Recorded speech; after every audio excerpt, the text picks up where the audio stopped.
Hey YouTube! I decided to put a break in all the videos for the Casio MIDI guitar, so break it up a little bit with a bass. I looked this out when I was doing my bass collection video a couple of weeks ago. It's been sitting without strings on it for a good couple of years and it was pretty dusty, I'll be really honest. Yes, so this is a Schecter. Schecter are very expensive.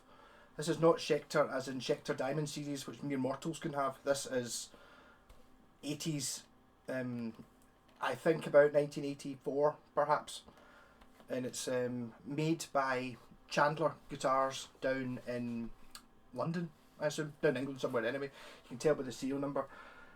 Yes, this does have a slight bit of buckle rash on the back, but the serial number starts CS, which kind of is for Chandler Schecter. The other Schecters I've got were made up in America, so it's American parts, or American body and neck. I'll just talk about what I think it is.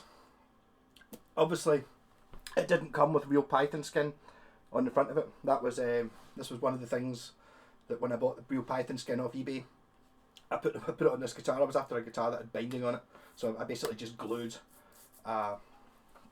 real snakeskin to it. I also did my soft tech amp.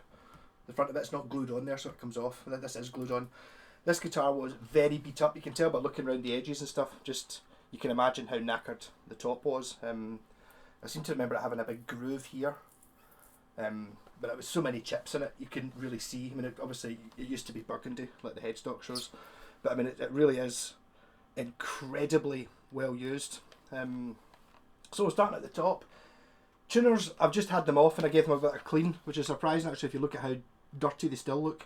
But yes, so that's them cleaned.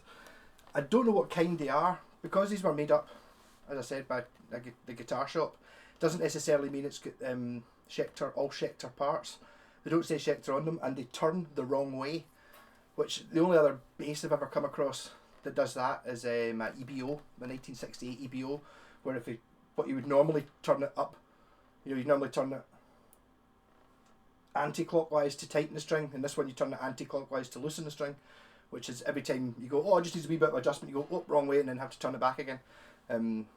Just the way it is. So it's got like a, back in the day, Fender, Schecter had a Fender license, so they actually made replacement parts for Fender guitars, so it is full on Fender spec. It's got they were allowed to use the proper headstock, which they stopped being allowed to use in the late 80s. So you will see Schecters, American Schecters, that have got like pointy headstocks because they'd lost the Fender license, because at one point apparently the company, there's stuff online. I need to look it up again. I haven't looked it up for a while. There might be more information on there, but it's something to do with they ran out of money and they got invested by the mob or something like that in America, and all the stuff, and they get into trouble with money, and the mob broke into their warehouse or whatever and took all the parts.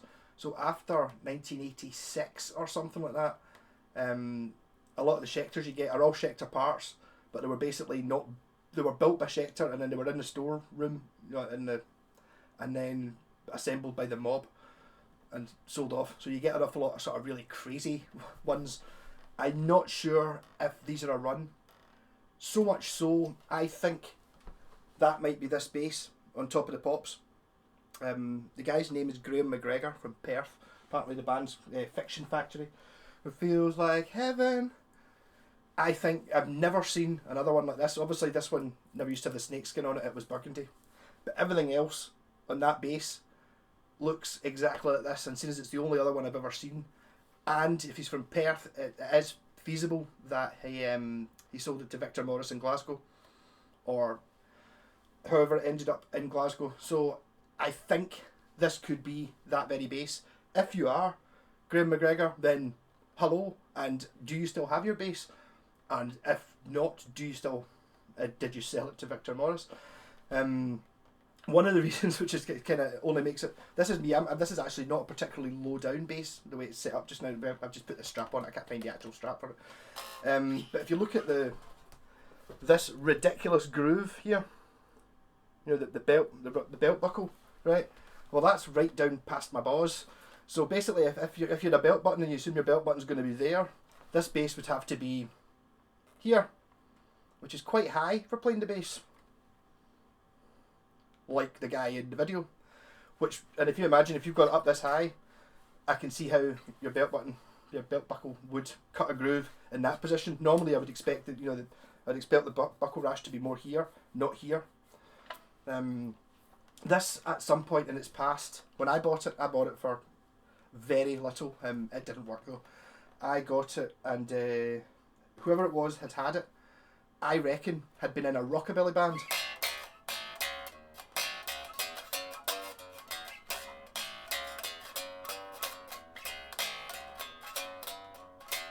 Right, so see, those frets were completely worn away to the wood. They didn't sound at all on. I think it was only the A string that did it. So maybe someone had been playing that for 20 years on that. I don't imagine it was this chap. I don't think they would be doing rockabilly, but it could have been in a rockabilly band, or he could have sold it on to somebody else who didn't look after it. So when I got it, it didn't work on those notes. The rest of the bass sounded great. It's just those notes didn't work. So I took it to Jimmy Moon in Glasgow and got him to refret it. Seeing as I'm just talking anyway, I was going to try and keep this video down to 10 minutes, but fuck it. I took this into Jimmy Moon's to get refretted. I stuck it in the counter and he was looking at it going, yeah, refret. And then that was when I went, oh, there's an EBO. Oh, you don't see very many of them. And he said, oh, it's for sale. And he wanted so little for it. I just decided I took this back off the counter and said, right, well, just now I'm going to buy the EBO, right, in case you change your mind, and then I'll come back next month and give him this to refret. So that's what I did. So that's how I got my EBO really cheap, just by. Did I get it refretted before I think I got it refretted before I put the snake on it. Otherwise, Jimmy would have laughed at me. I would probably have got a better deal because he would have still been laughing and going, ha ha ha. Yeah. So the body, I think, is ash, perhaps. I don't know. You can't really see. It's a solid piece of something. It's got two strap buttons on the bottom, which Schecter used to do. I've done it before. I've done it on a couple of guitars just in a sort of thing to Schecter. So I suppose it makes it easier to stand up against the wall. But it gives you two options. You can either have normal or fiction factory height. Even then, it's even at that, that's not high enough. It's got to be up here to be fiction factory height. It's got EMG pickups, which you can see them there. They say EMG in massive letters on the top, sort of engraved, so it's active. I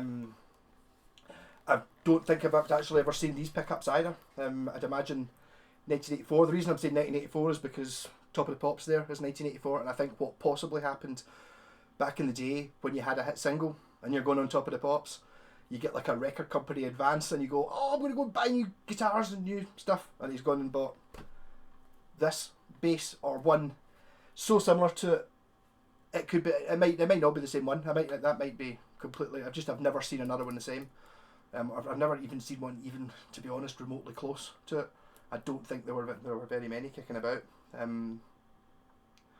Yeah, so it's just got like a sort of Fender style bridge on it, a stereo jack socket because it's active.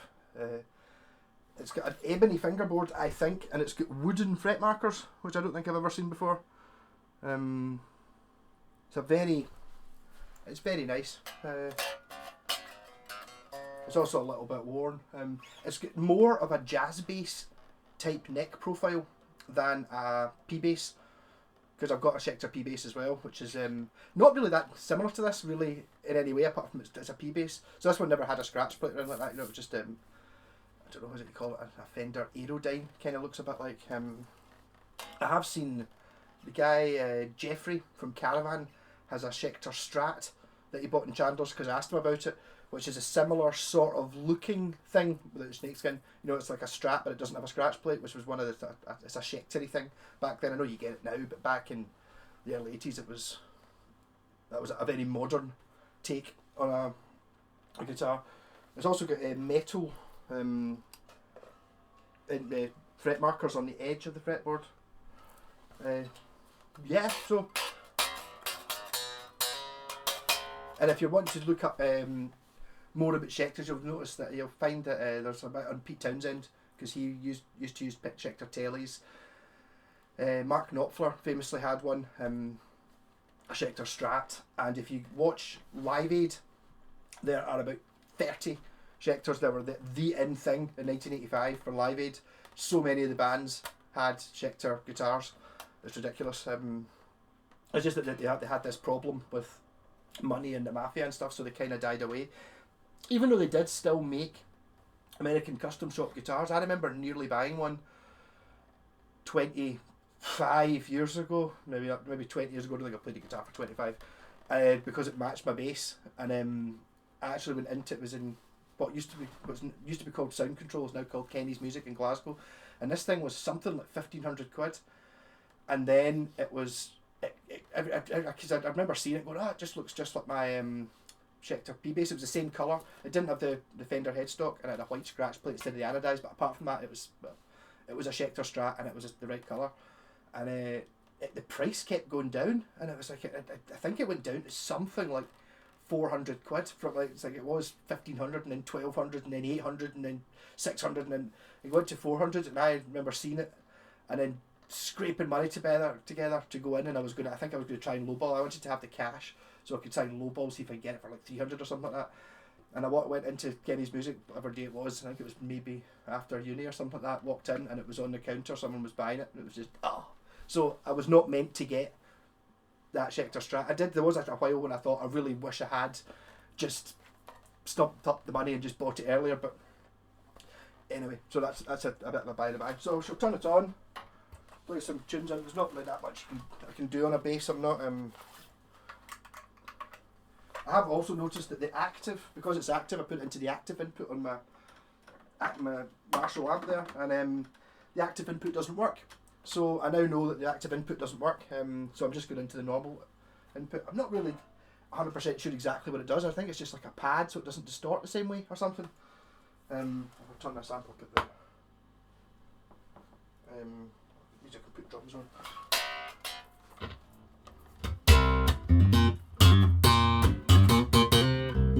I'm sorry, I don't know the song well enough to play It Feels Like Heaven.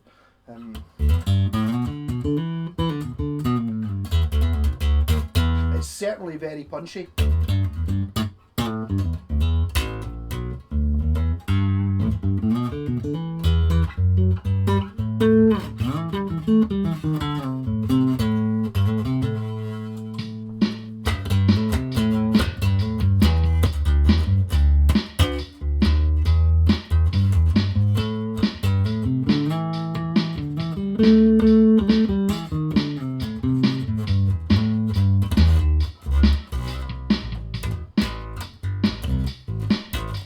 Bit of tone off.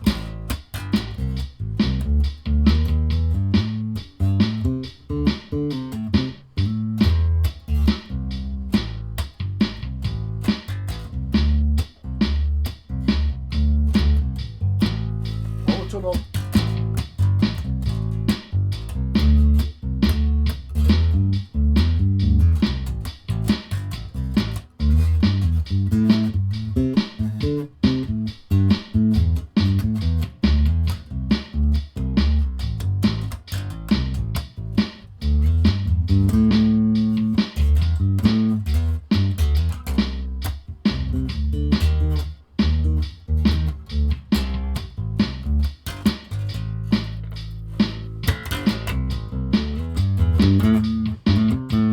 Playing the bass with the treble up full. It doesn't suit with the Black Sabbath band, obviously, so that's the only time I've ever really into using the tone control, but I do like playing it for if I'm not playing in Black Sabbath.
So the reason I took the strings off this originally, apart from the fact that they were probably really rusty, because my bass strings are normally really rusty, I was going to varnish the top of this, because this as it is just raw snake leather, so it's nice and smooth going that way. Well, not smooth, but if you go this way, all the scales flip up the way. It's like, you know, rubbing a carpet the wrong way, so you've got to kind of do that.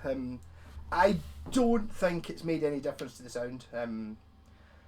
You could argue that putting a big leather top glued to the top of the guitar might stop it being resonant or something, but I don't know. Equally, I suppose you could argue it might give it a more warm bassy sound because it's dampening it, but I don't think it makes any difference. But the other guitar I did with the same snake was I'm going to put sort of like knocking it over. I am, hey. So here's my Ibanez Destroyer, and you can see that is it varnished with yacht varnish. So that worked out really well. So I think eventually I will get down to doing it on this. You can see that this one isn't as shiny. But snakeskin guitars are pretty cool. I've actually got another snake that I bought afterwards, relatively recently, the last couple of years. Oh, it's gone dark. It's not gone dark in here, just the light seems to have gone dark, hasn't it? Yeah. So I will possibly be doing, there's a Flying V, I had a Rally Flying V that someone asked me to buck faster, but I was going to snakeskin that, because I thought a snakeskin Flying V would be pretty cool. My real thinking is basically anything that's got a binding on it, you know, a flat top with a binding, because then it gives me something to cut the edge with a Stanley blade. You know, I basically just glue it on and then I just sat and watching telly and cut it off with a Stanley knife blade to make the binding cut in like that. So I don't know, would I get away with this in Black Sabbath? I'm going to take it into the studio once we get eventually back into the rehearsal. I'll take it in 1 week anyway, seeing as I've now put strings on it. But I mean, P basses are my favourite. They're just the best basses, and this one's just a little bit different, and the fact it's snake gives it that really ridiculous. I mean, I see if I was in an Alice Cooper band, I would totally play this. It would fit in quite nicely.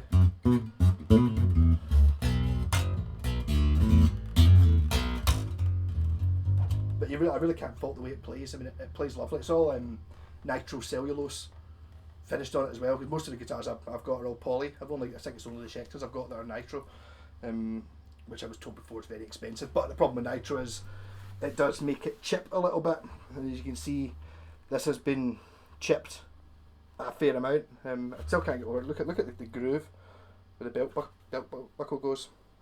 The more I look at that, the more it must have. I think it is that bass. If you are Alan Graham McGregor, comment on this, or if you know him, if you're from Perth. Be interested to see if this is your bass. You're not having it back. It's mine now. I've had it for more than 10 years. I never actually played live with it. I did have it after the Blind Dog split up. I ended up buying it. I never had it when I was in the Blind Dog. It just appeared a couple of months after that. So at the time we still had the studio. So me and my pal Peg, my pal Michael used to still go down to the studio and just jam about. I seem to remember playing Move songs on it at one point, and it sounded pure thunderous through the Big Marshall, which does have an active input, which does work, as opposed to this one. I might take the jack out, because I mean the chances are it's just the jack that's bent, isn't it? Or dirty. Plug it in, just make sure it's still not working. So there's nothing there. But to be honest, for what I paid for the bass, if there was one thing for the amp, if there was one thing that wasn't working on it, that would be the one thing I would have chosen.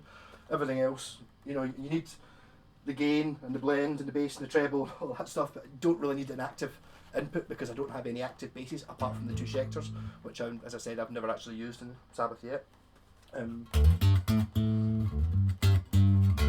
This is, the more I play it, this is really nice, this bass actually.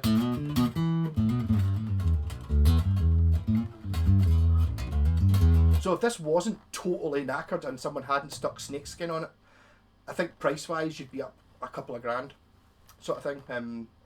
This is one of my, as Wayne put it, my validators of the collection. It's not just, you know, cheap guitars I've got. I do have expensive ones. Well, this one was cheap because it's so beat up and I had to refret it. So actually it cost me more for the refret than it did for the bass. So you can work into that, into your calculations, how much I paid for it.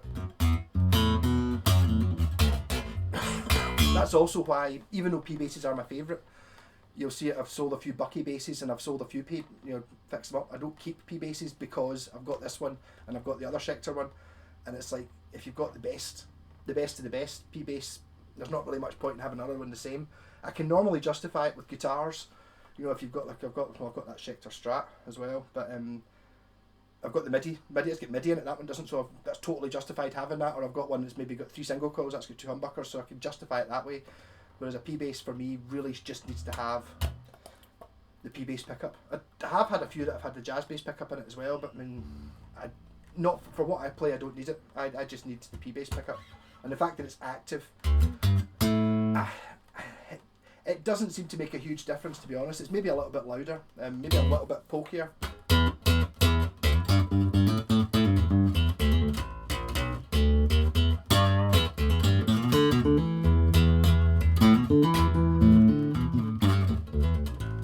I'm just looking at it in the mirror in the laptop there, which I'm using to monitor this.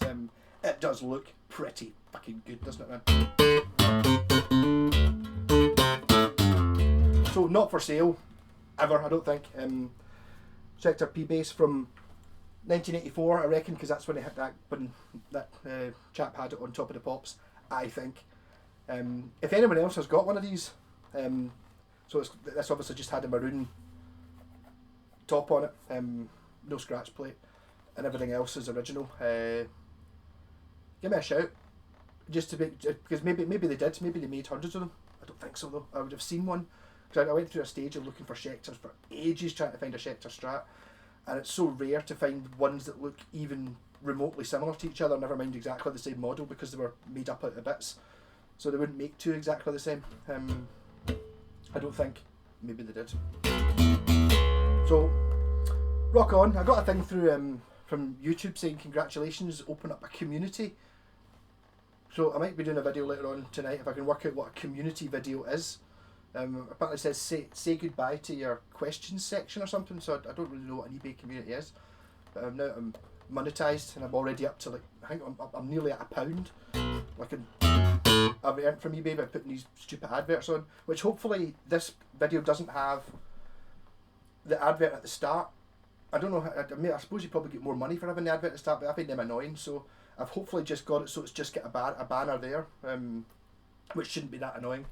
You know, it's not like, the thing that annoyed me about the one at the start, which it did on one of the videos before I turned it off, was it was much louder than I am, because I'm not obviously not processed at all. I'm recording on an expensive mic. If anyone's interested, it's a Snowball.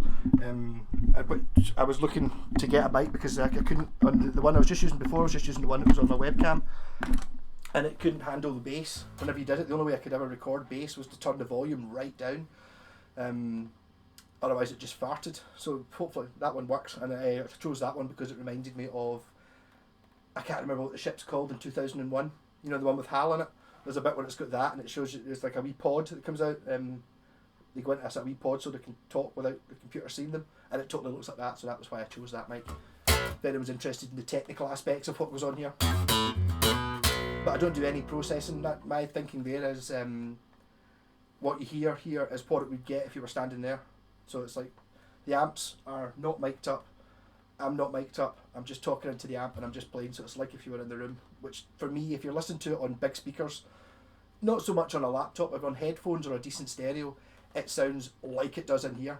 Obviously you can make it sound better by miking it up and processing it and all these things, but I'm doing a demo of a guitar, this is what it sounds like in my room, playing straight into, well, it's going through a loop pedal, but it's bypassed, it's not on just now, straight into a bass amp with a mic, like you're there, and the same with the guitar amp, it's just what's coming out it.